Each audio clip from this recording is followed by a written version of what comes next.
Alrighty, I'm going to show you how to remove a stripped or hard to remove bolt on the Herman Miller Aeron.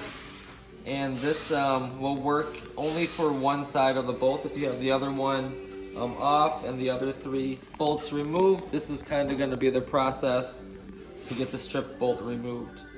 Alright, so I do have all the other three bolts removed, the other side bolts and the two lower bolts. I have those removed. I'm just trying to get this one out right here. I had trouble removing it, so I'm going to show you a method I have found to get rid of it. So I have I'm going to stand on the side of the bolt right here next to my body. I'm going to use one hand to brace on the chair, either on the back, or in this case I have the back off already. Doesn't need to be that way.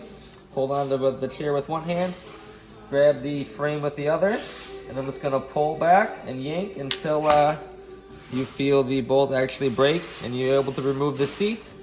You will not damage the seat anyway. You'll just have the bolt stuck into the seat, and then you'll have to remove that later. So here's what it looks like. So I've got every bolt removed except for this one.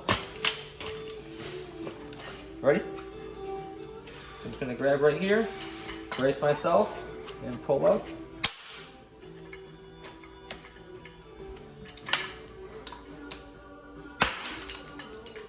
And as you can see, the bolt just kind of stays into the seat itself. Only thing that broke was really that plastic housing around the outside.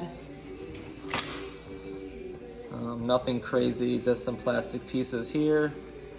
And then now we'll be able to remove that piece from your seat.